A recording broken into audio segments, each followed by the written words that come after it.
Hello and welcome everyone to another episode of the Cultured Nerd Podcast. This week, we're actually going to talk about that big Hollywood Reporter interview from Zack Snyder, because for those of you who are not paying attention, and apparently a lot of people on Twitter are not, unfortunately, he flat out confirmed he was done with DC.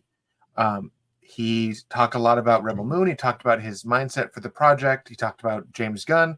And a lot of the stuff that Zack said in this interview with the Hollywood Reporter, actually, it kind of vindicated James Gunn, because a lot of fans thought James Gunn was a liar about Zack calling him, about Zack saying this and that. And no surprises here, Zack came out in this interview and confirmed everything that James had said. So, big episode to talk about a lot of stuff. We're just going to jump right into it. So, here we go.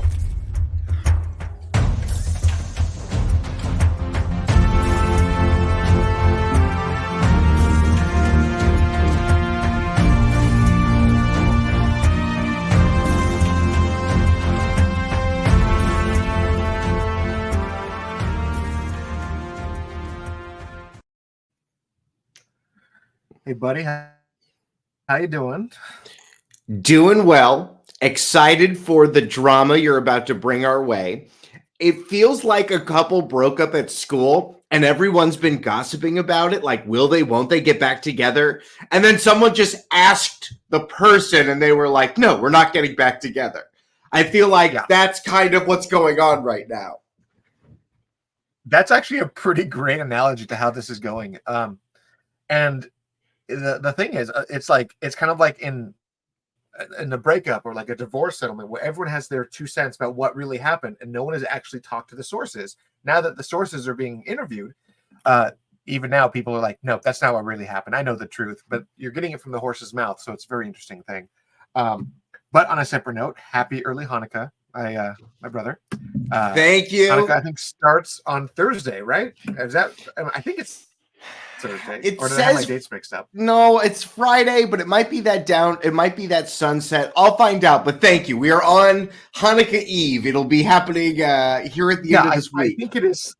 I could have sworn it was sunset on Thursday, but I don't know. I don't know. I'll give it a Google in a bit and figure it out. Yeah, so I mean, I know that your wife's not Jewish and your household has been very most of the time it's Christmas because of your wife, but anyways, you were raised Jewish, so happy Hanukkah early.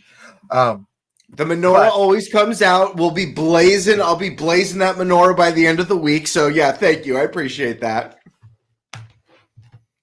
Perfect. Yeah, so this article, now to go back to the other stuff. But also I guess we got a little bit of small talk. Godzilla -1 is in the US right now. It is blowing up reviews. And this movie apparently has one of the highest user scores and critic scores of any Godzilla movie ever made. And for also people that the highest user and critic score for any movie this year, which is kind of insane. Well, I feel like what a general audience doesn't know about Japanese Godzilla movies is that Godzilla is a metaphor for everything else in the world. Sometimes it's the military-industrial complex. Sometimes it's government bureaucracy not responding fast enough. So I wonder what the central theme of this movie is. But I'm glad that people are connecting. I'm glad that there's another representation of Godzilla minus, him and the buddy cop King Kong taking on Inner Earth aliens. Yeah, because, we have Monarch on Apple TV, which is blowing up great reviews. We've got Godzilla X Kong, the New Kingdom, or I think that's the New Kingdom, something like that. Or I'm just going to Google it because I apparently don't know enough about this film. But the trailer came out earlier this week, and the New Empire. I was close. The New Empire, and that looks pretty fun. I don't know why Godzilla's got pink spikes this time, but because he's evolved or something, he's more powerful. I don't know. But bro, he went full Super Saiyan, and then another King Kong showed up, like a red King Kong showed up with a battle axe. Oh, shit. Yeah. So that one looks like it's going to be a lot of fun. Comes out next year, but Godzilla -1 is out now. And this biggest surprise, which is, so most people see these monster movies for the sake of the destruction and the monster, but people are saying that this Godzilla movie what really destroys you and like rips your heart out of your butt, to quote the wedding singer, is the human story. And they say the human story was devastating, and that alone makes me like, oh, I'm very intrigued, because Japanese cinema has never been able to really hold a candle to American cinema, and that's just the reality of the world. And cinema is like, America's cinema has the highest tier of quality and believability, and each country is like lesser. But this was the biggest time where they like someone told me basically it's Train to Busan but with Godzilla. And I was like, oh, okay, I'm gonna cry in this one. We're gonna get this one down. But it's interesting as well that it's Godzilla of all things to connect with an audience this way, that it is something that is a little bit familiar. I'm blown away that Godzilla is still relevant in 2023. Of all the big monsters, I can't believe Godzilla has come back in this big of a way. What's interesting is that the reviews and everything has been saying that, unlike the American version where the humans kind of rallied behind Godzilla, like, oh, he's going to protect us, he's restoring balance to this stuff. Godzilla in Japanese culture and Japanese media has always been this like sheer, he's like a hurricane. It's kind of like this unfiltered devastation that all you can do is hide, because it's unbiased, it's unprejudiced, it just kills everything unrelentlessly. And that's essentially what this movie is that Godzilla is just a monster. Sometimes Godzilla runs into another monster and then tires themselves out by murdering another monster and then goes back to the ocean to sleep. But you're right. Yeah, Godzilla has never been a protector. Godzilla is, well, I mean, it is part of the zeitgeist of the Japanese. You know what I mean? Sometimes a giant wind comes and just destroys a couple million people. So, you know, that fear is represented in, you know, this character. So what's interesting about this movie, and I think this is what a lot of people are realizing, that this movie is so emotionally palpable, I guess is the best way to say it. The movie takes place following World War II. So it's already in a post-nuclear devastation. There is massive plot points with that devastation. And it also means they can't pull out a laser gun in the third act. Yeah. You know what I mean? Like, they're very reserved to nuts and bolts defeating this creature. Yeah, and there's like just an overall like a society that's plagued with survivor's guilt. Like all people just died, and now we have this monster coming in. And if we survive this, what else? But one of the most surprising things about this, if you've seen the trailer looks gorgeous. The movie budget was $15 million. That is it. Now, I hear that number, and I very clearly, I know where some of that money is spent, but is this also that a Japanese leading man is really just paid, you know, 3/4 as much as a George Clooney? I mean, because even look at Godzilla 2014, right? Which was a really fun film, but like Bryan Cranston, it's got the Olsen on the come up right before she did all the Marvel stuff. Like, that movie had a huge budget for what that was supposed to be. Yeah, it had 160 million for that one. And so, is 100 million of that just actors? Like, how much did Bryan Cranston get? He got $10 million probably. He probably got $10 million. And he unceremoniously, and I actually give that movie a lot of credit for just offing him. Yeah. Without any like long, I've said it before on the podcast. One of my favorite things about movies is when a movie takes the realistic approach to death and they don't glamorize or flaunt it or like do this like long drawn out death scene, which is, it happens and it's done. Like, to me, that's like, oh, that's hella believable. And you're left with that feeling of, I didn't get to say goodbye and now I'm broken. And that's the most believable way you can connect with the movie. And when they did that to Bryan Cranston in that movie, I was like, oh my God. His son was 20 feet away. He didn't even say goodbye. He just saw it happen. I know. And his son had no superpowers to save him. So, what could he do? It's funny that we're talking about Godzilla -1 in comparison with someone like Zack Snyder, because is it even possible post writer's strike can you even do a movie for $15 million? Like, I don't even know if you could technically execute it to even, because, you know, one of the things you started off saying is, you know, our cinema is that much, you know, there is a level above. You can see that quality, not for $15 million. I mean, I don't even think they make those movies anymore. And that's the crazy thing is that and I've said this before, that the Hollywood industrial complex is how I've always referred it, is this inflated thing where there is hidden fees on top of hidden fees, and you have to make a movie that's anywhere but up to like 90 million seems to be like the low ball for a quality film. And like it feels like maybe a third of it or even half of it is spent on just the fees to get the writers, the PAs, the everybody paid for and in the room to make the film. And it's so funny that you mentioned that 90 million number, because the Batwoman movie was under that number. We'll never see the light of day. And supposedly that Warner Brothers, the Roadrunner movie, I know it's actually not Roadrunner, right? It's Academy versus Coyote. That also was like $70 million, but was unable to like garner that interest. And what's interesting, especially about that movie in particular, Zaslav went under fire this past week because he said it took courage to cancel these films because of the situation that they had. And I read the interview, and a lot of people said, "Oh, courage my ass, you're a piece of shit," blah blah blah. And they started like bitching at him. But I actually thought about it, and from what he's actually saying, it does make sense. What he said that they had to do is literally what they had to do. Like, they looked at the quality of the project, they took the emotions out of the decision and said, is this movie going to recoup its costs? And if it's not, are we going to, like, we know we're going to get the bad press. We know we're going to have this. And if we kill it, we're not going to make our money back. But what is the least, like, it's like the lesser of the evils. And then them killing Batgirl, they didn't make the 90 million back in tax credits. They didn't make their budget back. They maybe made half of it. So a lot of people are thinking that, oh, they should have just released it. But what they said was that the tarnishment of the DC brand, everything else, like literally what people are saying right now about superhero fatigue, where the films are getting worse and worse, and they're making projects that are almost unwatchable, and people aren't just connecting anymore. That's what he's referring to. He puts this out. Would that be another nail in the coffin of DC? Would that be something that people would just completely write off DC at that point, saying they made that piece of crap, I'm not bothering to tune in for anything?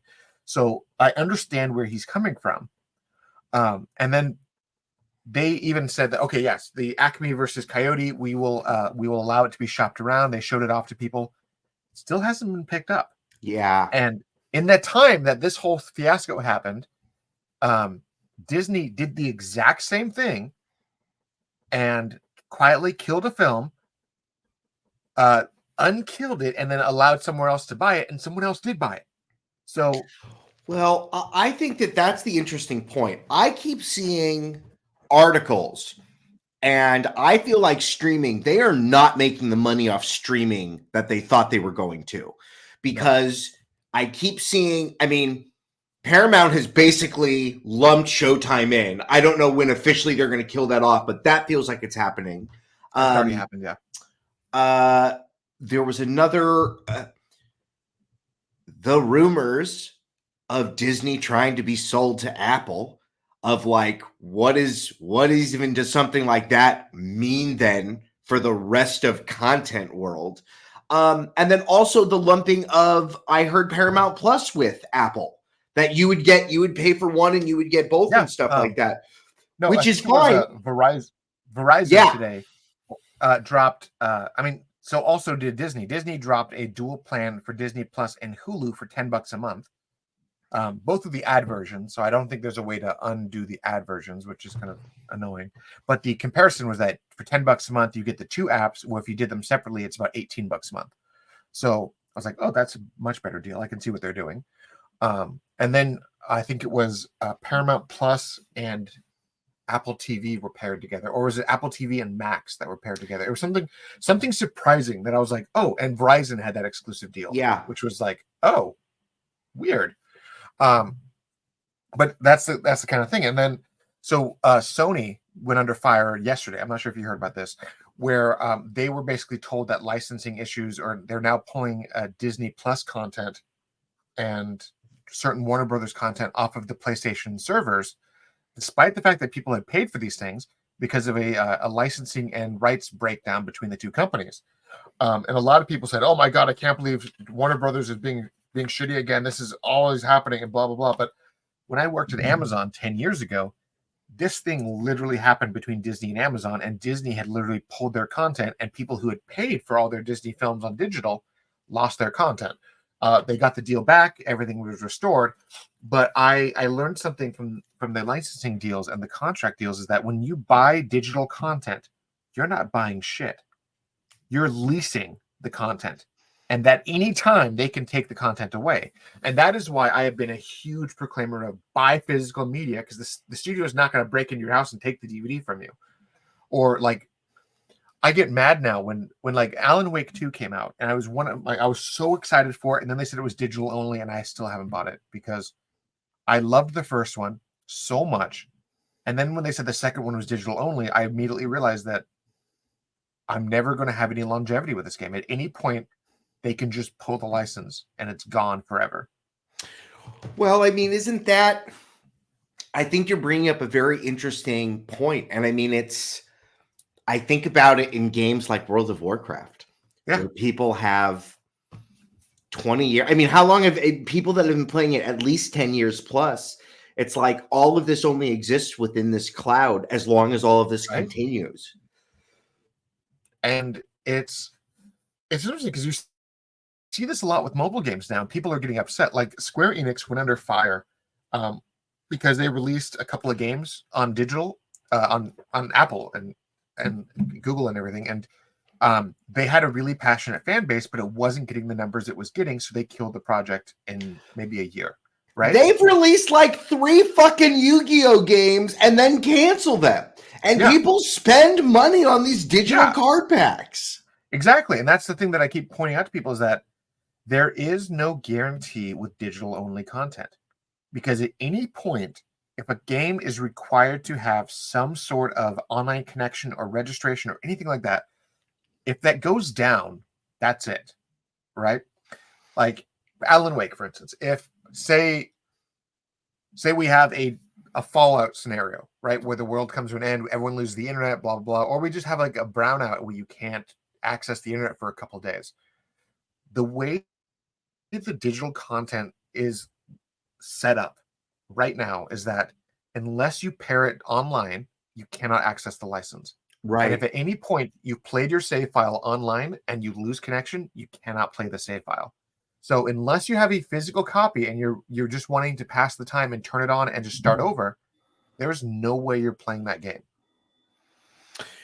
I don't see it going back to physical, though. I feel like look at the way that we design our homes now. You know what I mean? There is no place for physical media. It's all just in the cloud or in the TV. Or are your parents like mine where it's like, what are you watching? Oh, Samsung TV, just some algorithm in the computer that, curates content from the 60s for them. Which is interesting because I want to point out something that on the opposite of what you're saying.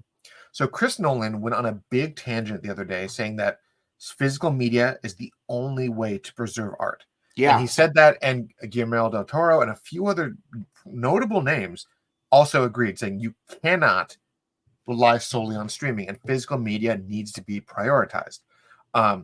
Because of this, he talked about how he said the same thing that everyone says. Physical media has no compression rate. It has better quality, better sound, better everything. He released on November 21, right before Thanksgiving, he released Oppenheimer on 4K, and that bitch sold out across the country. Everyone who wanted to watch this movie bought the 4K, and it was sold out everywhere on major retailers, anywhere from Amazon to Walmart to everywhere. And it was proof. Right. And it was also proof that the director said, you're not streaming this movie, and people went and bought it. Exactly. And I think that's what's, when people say, oh, there's superhero fatigue, there's this, that, I don't think there's superhero fatigue at all. I think what it is that people have become complacent with the understanding that streaming will happen within 90 days of it being in theaters. Like the Marvels just ended its theatrical run after 4 weeks, and people are already talking that this movie is going to be on Disney Plus within the next 4 weeks. So people who skipped it, they're now going to be able to go watch it and then be like, oh, maybe it wasn't that bad. But the reality is that these studios have shot themselves in the foot by relying solely on digital content. And now Disney has decided that they're not selling physical media in the Australia region, which is like a huge middle finger to those countries. And people are now canceling their Disney Plus because they're basically like, look, if we're not going to get it this way, how about we just pirate this shit? So now piracy is a number one source of streaming in Australia because they don't have the same laws here where you can't reprimand people in Australia for piracy. It's like some weird, you can't get arrested for it. So people just don't give a fuck anymore over there because Disney has played their hand and now they're just like, screw you, we're done.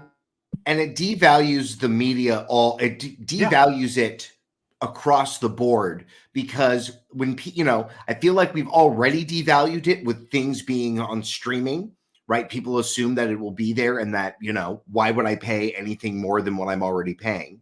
But that also the content becomes cheap to them.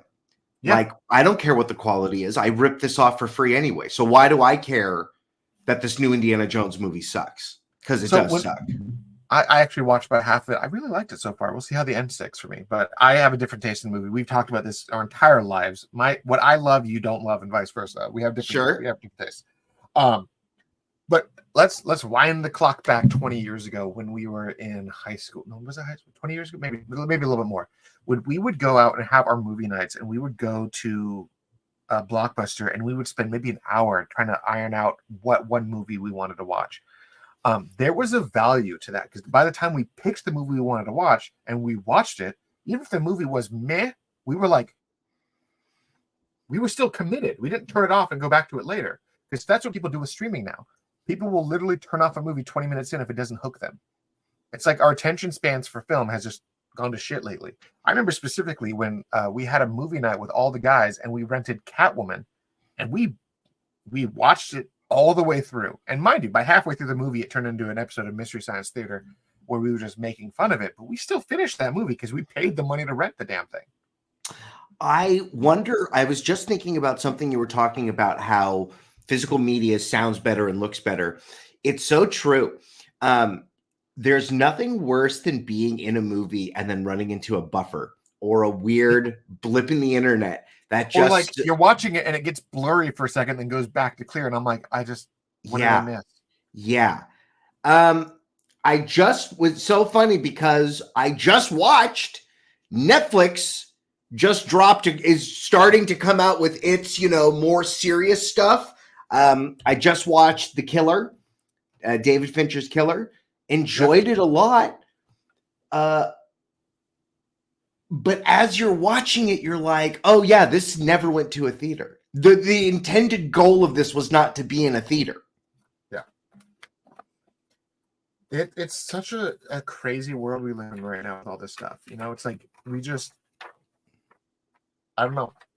But on that same note, because of the attention spans and the inability to comprehend the gravity of how Hollywood works, that kind of led us to the Zack Snyder situation. So Zack had he had released his movies. He released Man of Steel. And when you know BVS what? Came out, studio came in, butchered it. And to something that I think is interesting in this whole conversation, Zack Snyder has moved a ton of physical units of content. Everybody bought 300. 300 was not only a success in the theater, everybody bought 300. People watched Watchmen. People bought Watchmen. He sold physical media. So I think it's interesting when we have these conversations about directors. I can see why he is attractive to studios. And mind you, so when Justice League came out, that movie bombed, didn't make his money back. He convinced the studio to give him more money to finish it, release it, and then they kind of stonewalled him on the release of it, but apparently they made their money back with the physical releases of Zack Snyder's Justice League. And he's even said on interviews, that BVS was considered a fiscal failure until the Ultimate Edition hit Blu-ray, and that's where they made their money back. So physical media has always been very favorable for Zack because his style, his format, his everything, it just looks and sounds better when it's uncompressed. Well, let's continue this conversation because it's very interesting. Here's a man who makes movies that are $200 million, and he makes movies that are 6 hours long. So where does that fit in a world where, Taylor, what if Rebel Moon fails because people turn it off 20 minutes into it? Well, that's part of the thing. So after last week, when I mentioned the issue with the Rebel Moon and press and everything in between, I actually spoke to someone separately, and they told me that flat out, one of the big deterrents why Netflix had their little panic moment was there was a trade show earlier this year where they were supposed to be releasing a trailer for Rebel Moon, and there was a schedule hiccup where he was scheduled at like 11, and then they switched him to 10, and nobody got the memo, and nobody showed up. So Netflix said, "Holy crap, nobody's interested. Let's dial back the marketing budget." And that's apparently one of the big culprits of why their marketing is limited solely to trailers on Super Bowl Sunday, which is such a weird thing. But then they did the Brazil Comic Con over this past weekend, had a tremendous showing for people showing up there. They showed the full movie to hundreds of people.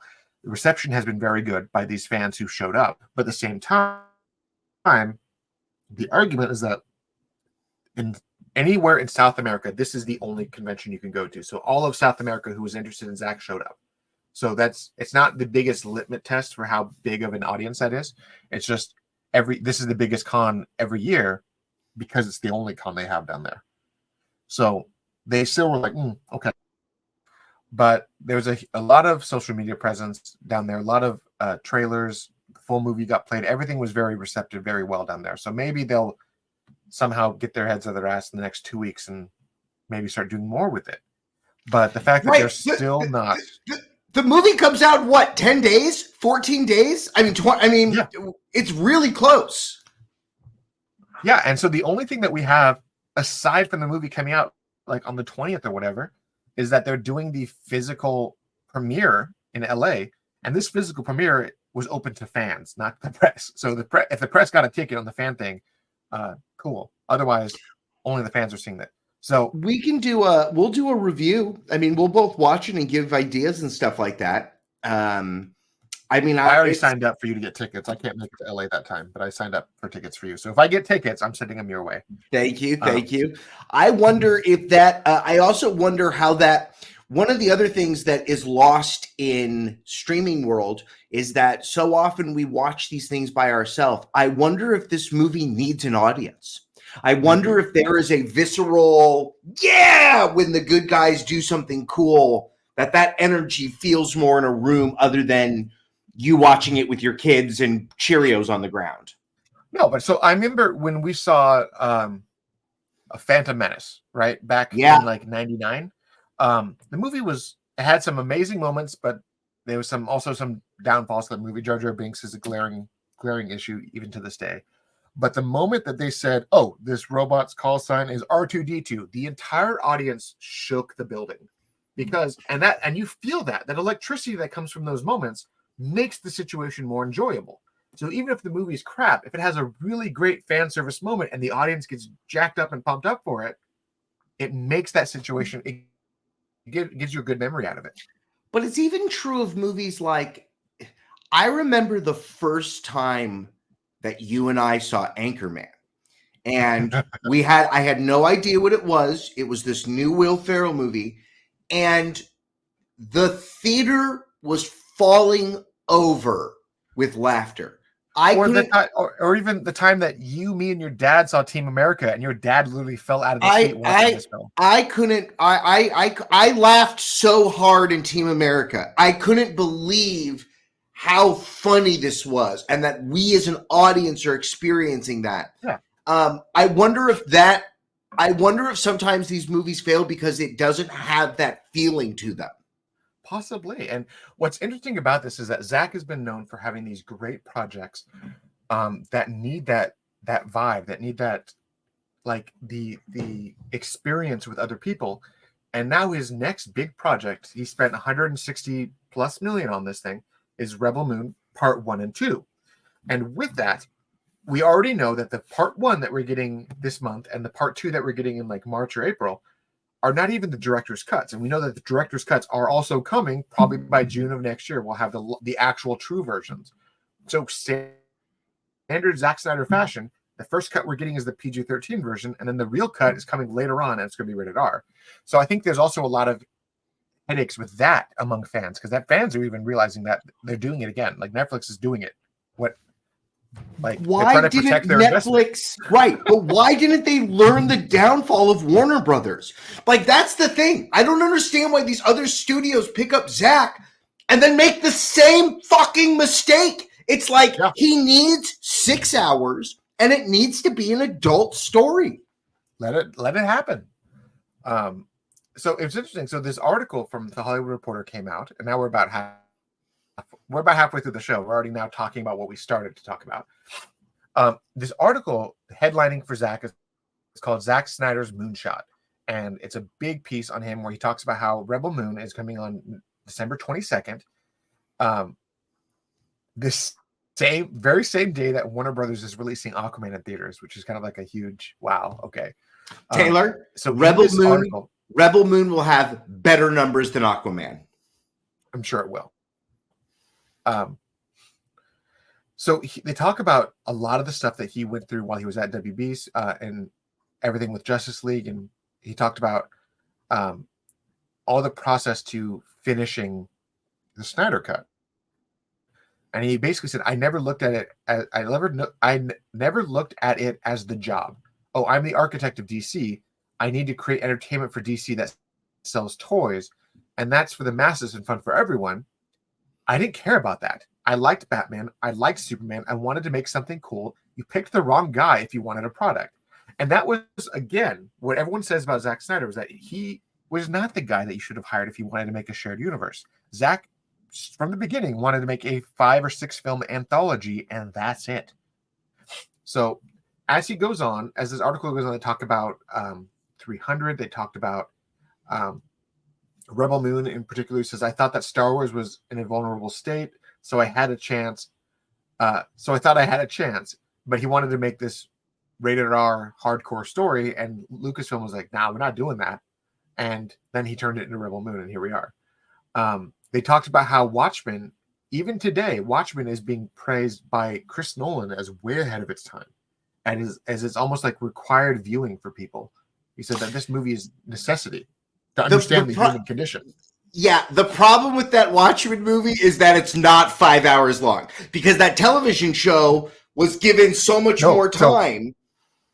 So the director's cut of Watchmen is like 5 hours long, and it has so many great scenes in that movie that really just like, holy crap, like, why did they cut this? But it's because it would have been 5 hours long.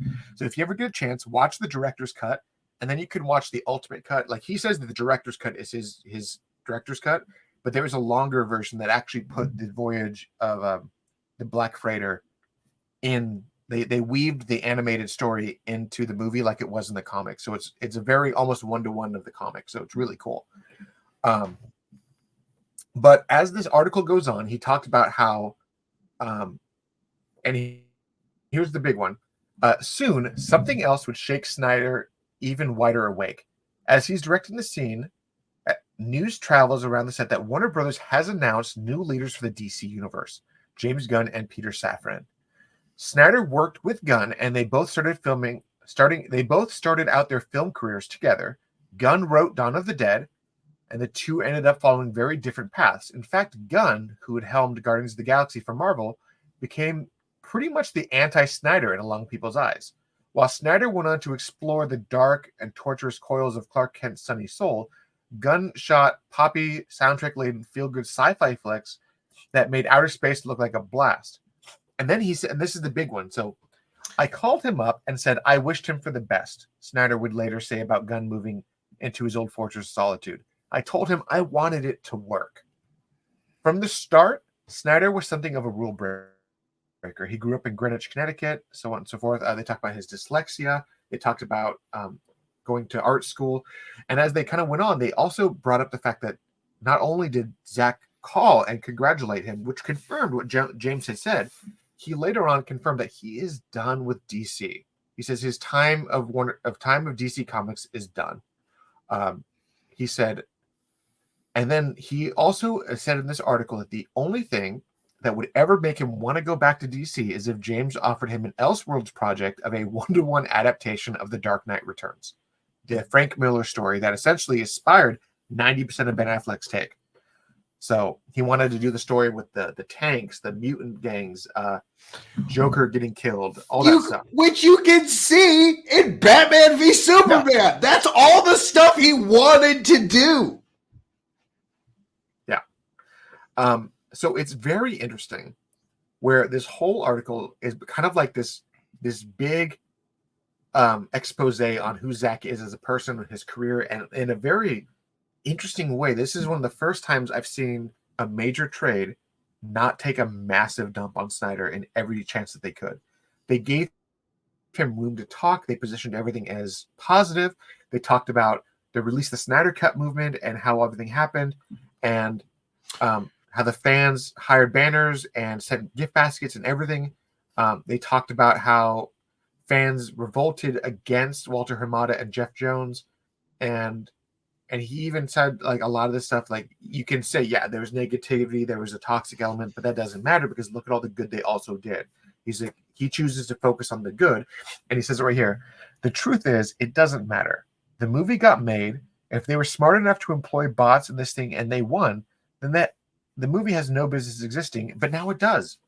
So he talked about, like, it at this point, we can argue back and forth about what had actually happened, but the fans raised over $1 million for suicide prevention. A movie got finished, and it made a now course correction of DC as a whole. Do you think he's getting positive because he stepped away from a studio that was consistently sniping him? And from what you have told me, it sounds like there was a lot of what would you call them? Not disinformation. He would be sabotaged by people within Warner Brothers so that it would fail so they could do their plot or their storyline or raise the money for their project. Yeah, and a lot of what they would do is they would release half-truths, right? Like, it's partial truth, but the rest of it is a lie because it's out of context.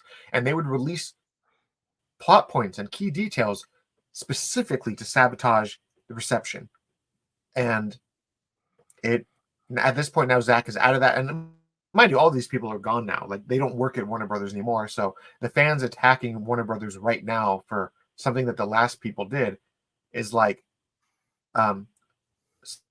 say you bought a car and someone who hated the previous owner is now throwing shit at your car because they're mad at the previous person. It has nothing to do with you.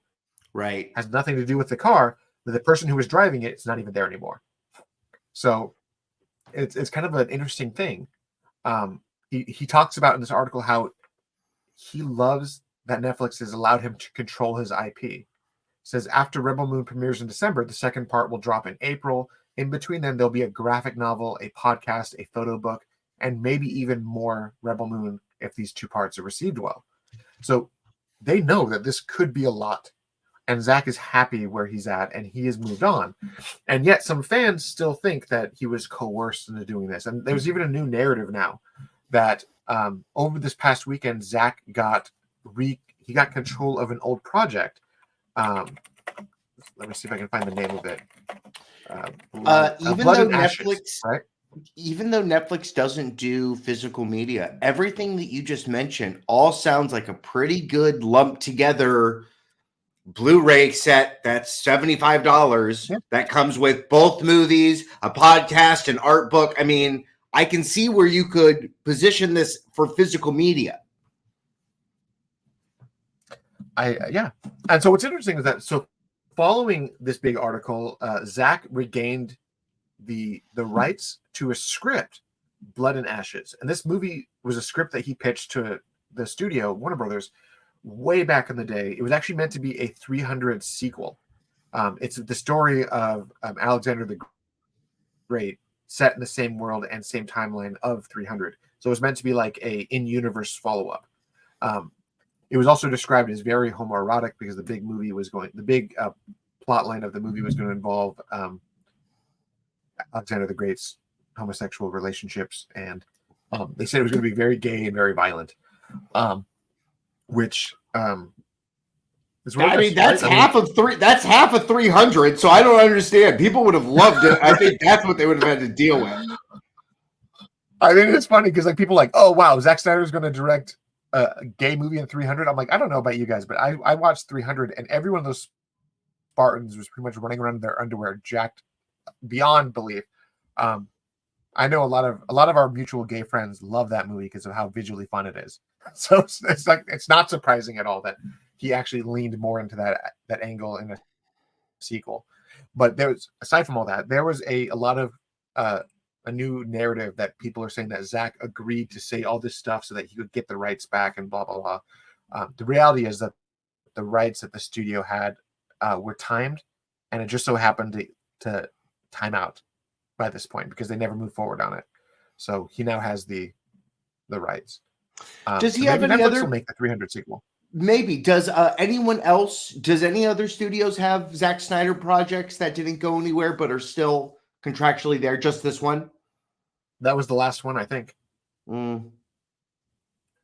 It shows how much work he's done on Rebel Moon. That he had he has one script that didn't get picked up in Hollywood. Everything else has basically been made. Yeah. I mean, he's got a handful of other projects that he's working on Netflix with. I mean, we have whatever's happening with his Army of the Dead universe. We've got his anime story of like the Greek gods of like Zeus and all them.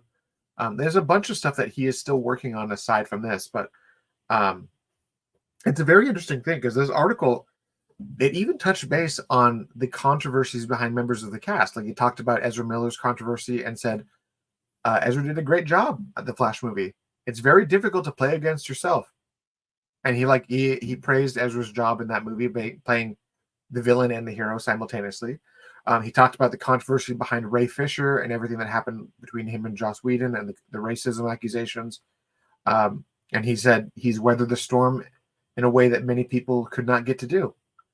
He also even talked about Amber Heard, how he was on her team and even brought her back for Zack Snyder's Justice League despite every bit of controversy between her and Johnny Depp. And he even says, I just don't get it.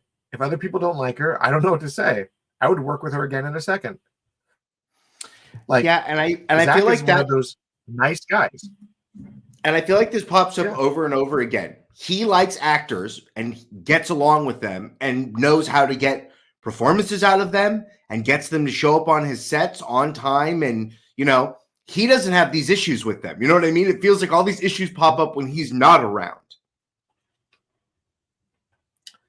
So this is the big one. This is why I say a lot of people aren't paying attention to the article because we just said this, but here at the very end of the article, it says, but Snyder says this chapter in his life is now closed.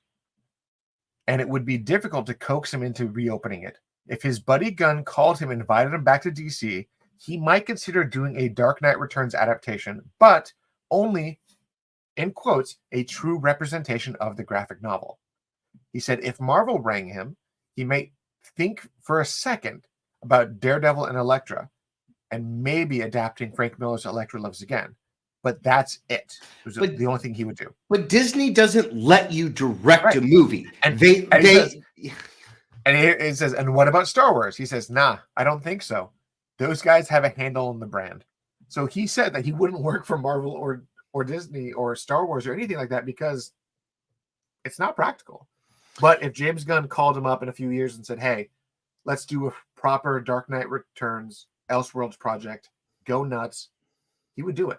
But that's the only thing he would come back. Well, and he would also have to do like a weird, it's sad that we never got Zack in Fox Marvel because that's where he could do a story and do something with it. Because you can't do anything in the MCU. That's too buttoned down. Yeah, Fox's Marvel, as much as the fans, and I think it's very myopic of them to say that, oh, Disney needs to have the X-Men. Disney needs to buy Sony and get Spider-Man back. destroying an entire studio for the sake of one character who's been mishandled by the studio now that they have them is not the way to do things. I don't for a second think that Disney can handle the X-Men as good as Fox did at all. I don't think anyone can. And I think that's why Kevin Feige cleared everything, because I think they have to rethink how are they introducing these characters and what is this going to look like? Because I think that if they do not up the quality, they are going to ruin the X-Men for another. I mean, we've never had them in this way, and he will ruin them for a decade if we get the Eternals version of the X-Men. You know what I mean? If we get another, because we have not done any, it took so long to get to a team movie. They have been unable to do any other teams, right? Yeah. That's why they haven't been able to touch Fantastic Four. And now, rumors are abound. They're going to put Mandalorian guy in it. I think that's exactly what's going to happen. I think that's going to be the new Fantastic Four. Some flavor of that. Pascal's going to be Mr. Fantastic. They're going to have a female Silver Surfer. You're going to have comic book purists. You're going to hate the movie to death. And it's going to be a big controversy in a nutshell. But that's also why Bob Iger over the weekend said that Marvel is now needing more oversight, which is a scary thing when a studio who very widely gave them their freedom, quote unquote, is now saying that they need to now be under a microscope the same way that Warner Brothers had DC under a microscope, which does not bode well for the future of Marvel, if that's what they're talking about doing. Well, and what's funny is it's interesting where we are come the eve of 2024. Marvel has such a huge hole to dig themselves out of. I'm excited to see what James Gunn does. I'm so excited to see a new breath of fresh air with all of this being known. He knows he needs to do something that feels different than all of this. And I'm so excited to see where it goes because I don't know, man. MCU is on fire right now, and it does not feel good to invite people into it. Yeah. I mean, it's interesting because a lot of people liked the Marvels for what it was, but there was a lot of negative press around it because a lot of audiences felt burned by Brie Larson and how she played Captain Marvel and the entire press junket of the first movie. A lot of people didn't care about the movie because they didn't watch the Disney Plus show Miss Marvel.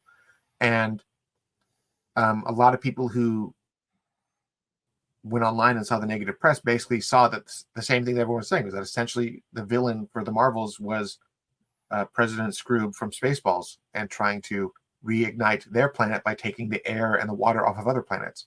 So it's literally a lot of people just didn't care about the movie. And it is now officially the biggest box office bomb in Marvel's history, which is pretty bad.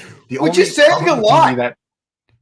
Which is because the only movie that is worse was Shazam 2. That was the only one that did worse in the theaters. Well, and it's funny because, Marvel had its growing pains, but they still happened in the cinematic universe. Listen, Iron Man 2 and Thor 2 are not the pinnacles of the MCU, but the audience let them have those growing pains where now it's like, you've been making these movies for 15 years. Why do they suck? What happened? They lost their oversight. And that's one of the things is that when you have a director or a creative arm that at one point did amazing work on these projects because they were working with people, putting them on their own sometimes doesn't work. And I mean, this may sound controversial, but to me, it's like the Beatles, right? When George Harrison went off on his own, when Paul McCartney went off on their own, nowhere near as good as when they were the Beatles together.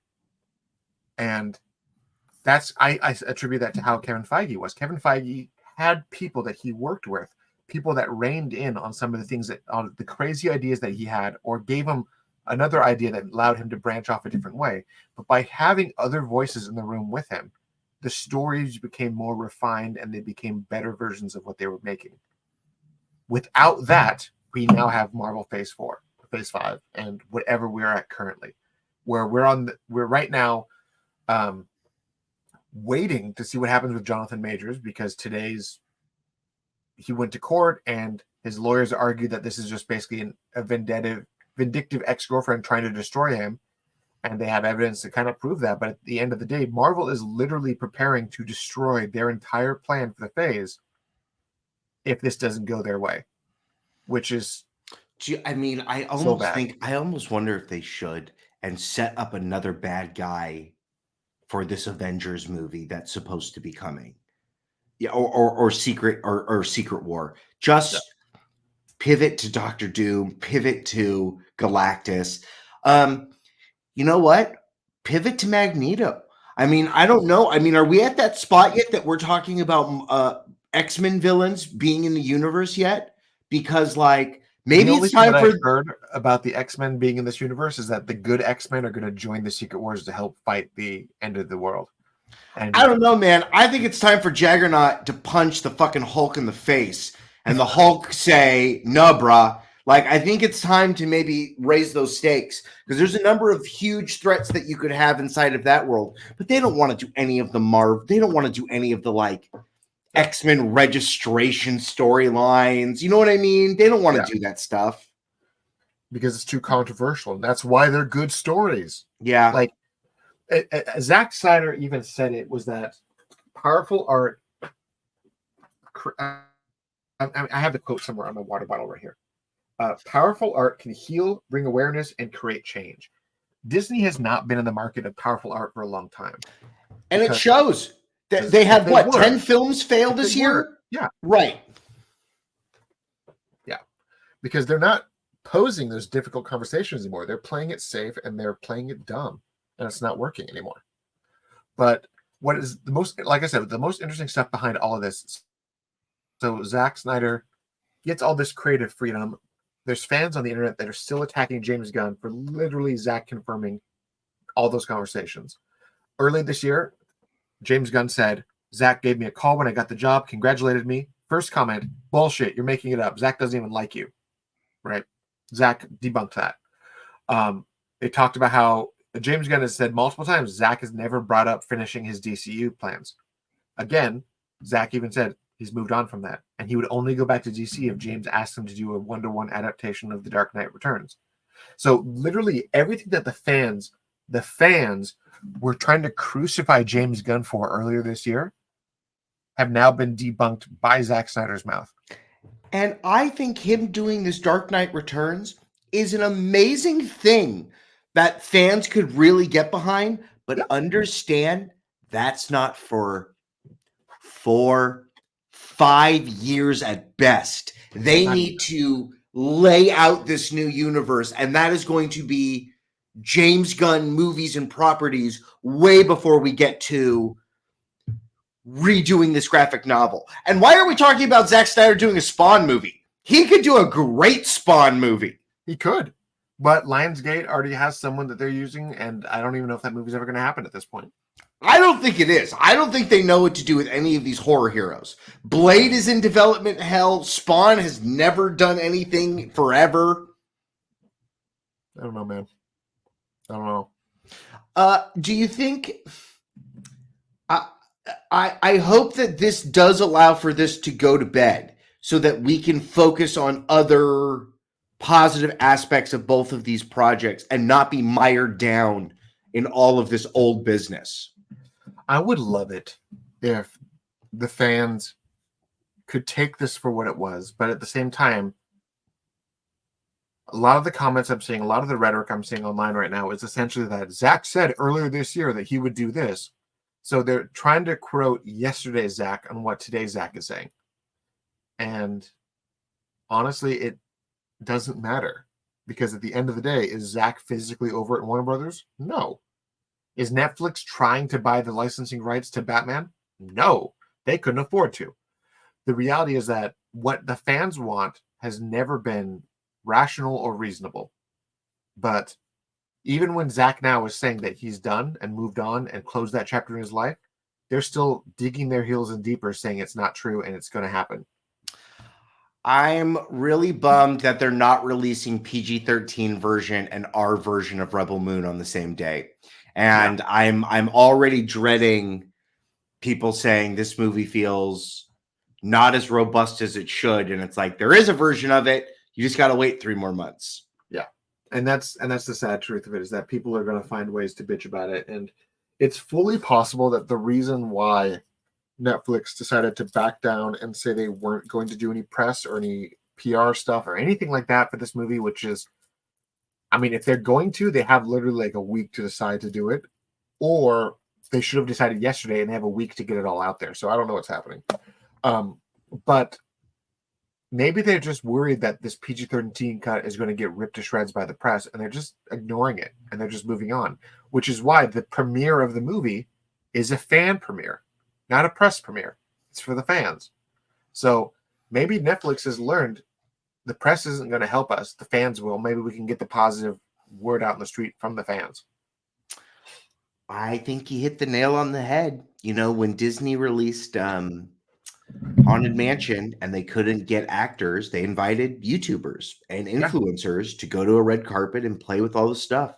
And I would assume this is probably a lot, because they save a lot more money, because they're going to call your friends, you know, people we've had on panels, and they're all going to say, yes, I do want to be there because I like this work.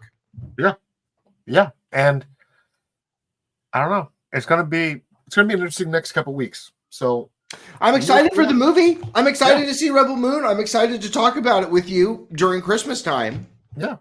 I mean, are we even having a Christmas episode? I feel like that's going to probably be in our end of the year break. Maybe we'll come back for one final episode before the New Year's and do a Christmas let's talk about Rebel Moon episode. Can we talk to what's his name? See if his samurai alien got in the movie. Do you think we'll see that in part 1, or it'll just be in the background somewhere? Yeah, I can ask Dawson if he's what he's got on that. Yeah. Listen, there is such a passionate community that likes the work of Zack Snyder. I feel like it makes me sad to see everyone limping to the finish line when they should be spiking this football, but it doesn't feel like that's going to happen. And it feels like this movie is going to come out with a whimper and not a bang. And that's the sad reality, is that every day that these fans are bitching and moaning on social media about how Zack should be at DC, they're taking away from the attention that Zack's current work is needing. It's not going to help him in the slightest.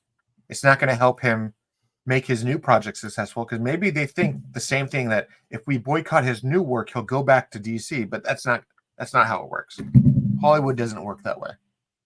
And he's such a big idea guy that I don't think I think he hasn't gone to his idea notebook. I don't think he knows what the thing after Rebel Moon would be, because Rebel Moon is so big. It's supposed to be 6 movies, right? Part 2, part 1 and 2, part 3, part 1 and 2. But I don't know. I mean, if that world gets truncated even before it starts, people will be, shit talking this franchise. That's not even a franchise, because it never even gets off the ground. Yeah. I just don't even know anymore, So we'll see what happens.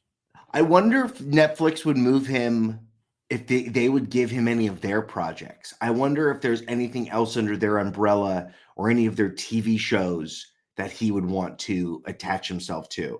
I don't think he would, but I wonder if they have anything in that pipeline. I hope so. I mean, I don't know. We've had a lot of good stuff come out of the last few days. I mean, we saw the awesome trailer for Fallout show, a project that I could have seen Zack handle beautifully, because it looks like his Army of the Dead universe could fit seamlessly into this Fallout trailer. Amazon now has rights to He-Man, which I've said multiple times that Zack should have directed a He-Man movie. Just imagine 300, but with Skeletor, and it would have been beautiful. And you know what? It wouldn't have sold toys, even though it would have sold toys. But that's not where his mind at. It would have been a gritty He-Man. Yeah. It would have been some, you know what I mean? Yeah, it would have been fantastic. Zack would have made a modernized / fantastical version of He-Man, where it's essentially like the Dolph Lundgren version of He-Man, but better. Yeah. So there was a lot of stuff that they could have done very differently, and we'll see what happens. I mean, there's always that talk that Netflix has the rights to the Gears of War game franchise, and that Zack is also expressed verbal interest in being a part of that. I could see him do the crap out of that project. And I bet Dave Bautista would love to be directed by Zack Snyder. I feel Again. like, yeah. I think that they could do some good stuff. Yeah. But on that note, let's give it a wrap. It's Christmas time, so we wrap this episode in a big bow of the patreon.com/theculturednerd. Go up there, head on over. Thank you for all of your support. We have lots of wonderful patrons. Thank you so much for all of your support, wonderful people. Thank you for keeping the lights on here and allowing us to continue to bring this content. Your host has been Taylor Murphy. Your co-host was me, Michael Santel. Our logo was by Jose Navarro, and our intro was by Taylor Murphy and Jay Stu. If you have those cell phones, take out those cameras. It's a silly thing to say, but please like, comment, and subscribe. It helps get more eyes on the show so we can bring more people into some rational thought into this world of nerddom. I've been your co-host. He's been your main host, and we'll see all you kids and cats next time. And on a separate note, as we get to the end of this year, beginning of next year, as we do start our next third season, I've got some interviews lined up that are going to be a lot of fun. A lot of old school Power Ranger style interviews. Well, you just said, you just gave this. I didn't say who they were, but there's some cool people. Okay. A lot of the OGs and some of the ones that were in film too. So lots of fun. I just decided that we're going to start off 2024 with some Power Rangers, just right off the bat. Just let's go Power Rangers. Let's Power Ranger it up. I picked up that Power. I was at my friend's house and he had Power Rangers versus Teenage Mutant Ninja Turtles. They were working together. Right? I saw the Red Ranger trading with Leo, and then he hit him in the uppercutted him, and I'm like, why aren't we seeing this in film? Yeah. This crossover feels amazing. On the final, since we're on the post-credit bit. Yeah, we're on the epilogue. Behold, my stuff. What stuff do you got for us today, Taylor? Yeah. Does the coin come out? Yeah, it does. It also came with all the other coins that Tommy had for all the show. These coins are also metal, which was insane to me. But we pop them, and then oh, yeah. Do you have the blade? Yeah, over there.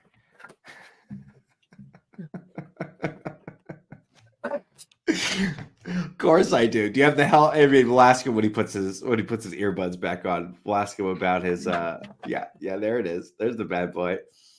Do. All right. We're not doing the theme song. No problem. Ladies and gentlemen, we need to go play with our toys. Thank you for joining us, and come play in our toy room with us next week. Yeah, we're gonna have no toys. This is ridiculous. I dropped all the coins. I have more for coins all over my floor. All right. Bye, everyone. Bye-bye. That's a great morpher. It is. It really is. We're still recording, aren't we? Yeah, you didn't click the end.